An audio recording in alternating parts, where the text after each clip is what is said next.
Good afternoon. I'm Darrell Walker, the Mayor of White Rock, and I'm talking today to the citizens of White Rock about an event that took place just a little over 2 weeks ago.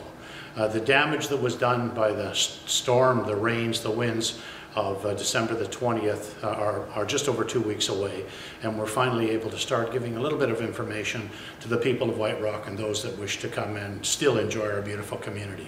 I'd like to start off by thanking those that have been respectful of the barricades, the tape, and so on that has been put up around the pier and on the promenade and other parts of our community because of the damage that was done.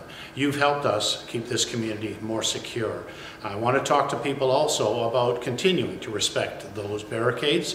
The people of this community have a right to come and see what's going on in their community, but when we put up barricades, they're for a reason, and that is to protect you guys, your families, your friends from the dangers that may lurk behind or underneath.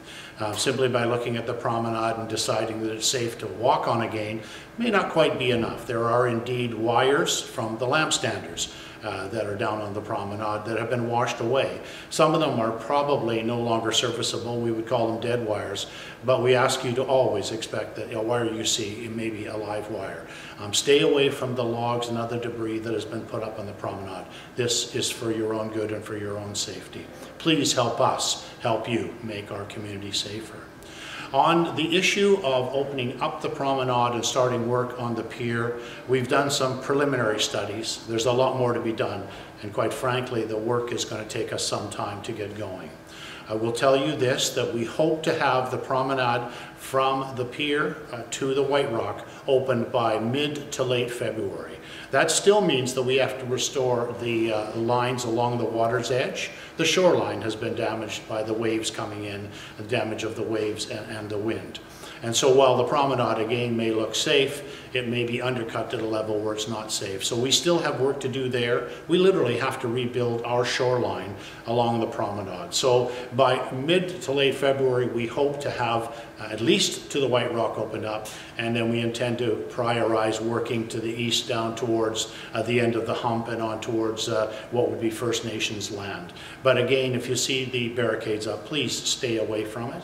On the pier itself, we've actually are starting to get some of the preliminary studies in and an understanding of what the damage around the pier is. There are still boats that are jammed underneath pilings at the pier, making it not only dangerous to be anywhere near the pier, but also on the shoreline down there.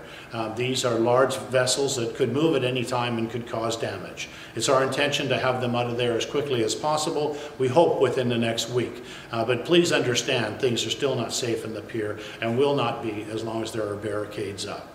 We hope that we can start looking at doing some reparations on the pier itself by, say, within the next month or so, and we're looking at designs that we can use to reconstruct the pier. We want to take it back to very close to what it was in the past. We may actually do some extra restorations which will do away with issues such as climate change. We expect more and more storms, such as the one we had on the 20th of December, to come into our community, and we want to know that we can protect the pier now and in the long term. But in the meantime, we have to make sure that we are doing everything right. We understand now that our insurance is in place. We don't necessarily fully know what that means, nor do we fully know how much we're going to actually get from the insurance company, but we suspect at least that there will be some funding with our insurance.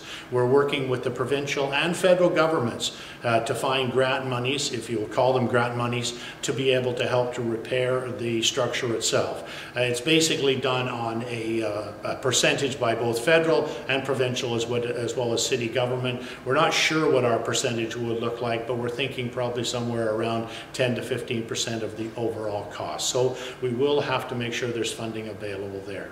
I will tell you right now that the pier will be replaced, and we will start working on it as soon as we possibly can, and we hope to have something up and running and an opening for the pier sometime in the latter part of August. I know it seems like a long time away, and I know it's going to be very difficult for especially the business owners on Marine Drive to hear this news. Another summer where they're going to have a difficult time getting by because there won't be the folks down there to come to their restaurants. We will try as much as possible to work with the restaurant owners and try and find special events to get people into our restaurants and into our community. The possibility of a new pier could be between $5 and $6 million, and that's not including contingencies, and the possibility of well in excess of $500,000 for the promenade itself is what we are looking at right now. We wanted to get this information out to you as soon as possible, and we want to keep you up to speed on what's going on in your community. And I suspect through the communications department in another 2 weeks or so, or when we have the information, we'll be able to provide it for you. Thank you for your patience. Please have a wonderful 2019. Happy New Year and good night.